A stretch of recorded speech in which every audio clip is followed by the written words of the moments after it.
Have you ever had any concrete done or the finish didn't come out kind of how you wanted it, or maybe you're working in a space where the concrete, instead of going like this, does a little bit of this, and it makes it harder for not only you just to walk around, but maybe for your tools to sit on?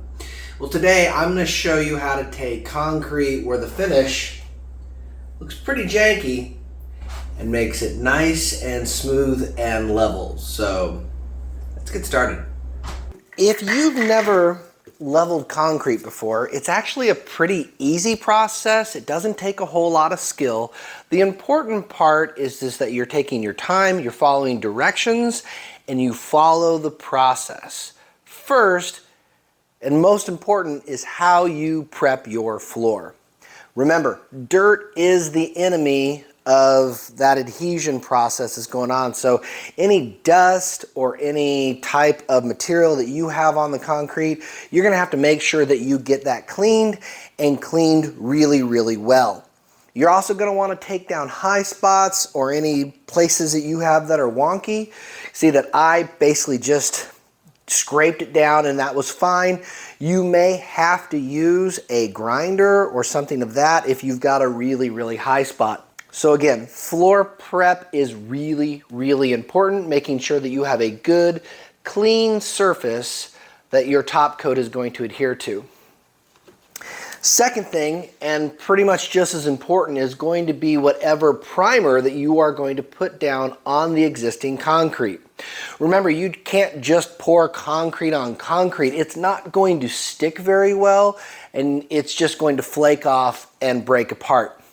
So I'm going to use a self-leveling under laminate primer, and this just paints on. For the space I'm doing, I think it's probably going to take 1 to 2 gallons. What this is going to do is going to help with the chemical reaction with the water in the concrete, and it's going to help adhere it to the concrete itself.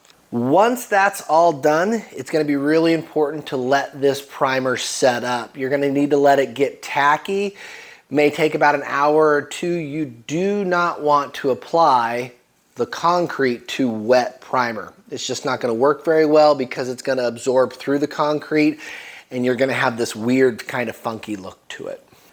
Let's go over a couple really important things that you need to know to make self-leveling concrete really do its job. First, if you've ever worked with concrete before, you know it's pour the bag into the wheelbarrow, put in some water that you think, you mix it up. If it looks good, then you just go for it. That's not the case with this stuff. You need an exact amount of water per the amount of poundage that you're going to be using from this bucket. In this case, a 50 pound 5-gallon bucket of this stuff requires 4 quarts of water. You can't use 3, you can't use 5. You need to use 4 quarts of water. It is designed specifically to pour, and it will only pour correctly and set correctly if you use the required amount of water. So I can't emphasize this enough, but here's where you need to follow directions. Couple other important things that you're probably gonna need is a little pancake mixer. You can attach this onto the end of a drill. If you have a real mixer, that's great, but this will get by for you. You need to mix this for a good 4 minutes before it's going to get that consistency that you need, which is going to be like a pancake batter type consistency. So this is going to be a must. Another tool you might need is just going to be your trowel. You're not really using this to level. You're using this to kind of spread it out into the areas that you need. But besides that, that's essentially it. My suggestion to you is just mix 1 bucket at a time and then start your pour. But remember, once you get started, you really can't stop until you're done because you really need to pour wet leveler to wet leveler. My advice is just be organized, have your bucket of water ready, have your stations ready. And so that way, once you are started, you don't have to stop and get yourself going again. So being organized, being prepared is going to be really important. And if you do those things, it should make for a pretty easy pour.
next day. Okay, here we are. It is 24 hours later. The concrete is set up and dry, and it looks great. Now, it looks 100 times better than it did. I will tell you though, it's still not perfect. There are probably 3 things that I could do to give me an even better final product that I would recommend to you. One, there's actually a little roller. It's got little middle prongs on it that you can use to run over your transition lines. So you get a nice, smooth, even transition from one pour onto the other pour, because I got a little overlap on mine. 2, if you can actually find yourself a nice paddle mixer, I would highly recommend getting one of those. I will tell you, I have a pretty good drill, and I pushed my drill right to the max with the actual mixer that you put onto the drill. So if you have a dedicated paddle mixer that you can use, I would also recommend that you get one of those. 3, and maybe most important, really with any project, if you can find a buddy, get a buddy, because this job would have been way easier with 2 people. Having to mix and then go over and get the leveler where I needed to go, and then going to take the time to mix and doing that back and forth gave the concrete a little bit more time to set up and didn't give me as much workable time to get it to look like one smooth finished product. So having a person who can guide the concrete where it needs to go while another person is getting the next batch ready, I would totally go for that if you've got a buddy that you can finagle into getting to help you out. Having said all that though, I am super happy with the end result, and I will tell you again, this isn't something that requires a lot of skill, and it was relatively cheap. I ended up using only 1 gallon of the primer, and that cost, what, 22 bucks, and I used 4 50-pound buckets of the actual leveler itself. So all told, this entire project I got away in under $150, which I think is a major thing considering the high traffic use that's going to go into this area. So if you've got some crazy concrete that you're just not happy with, I really recommend doing this. If you're going to do a bigger project than me, like I said, recruit some help and scale it up from there. Either or, really glad that you came along with me on this one. I hope this helps you out, and I can't wait to see you on the next one.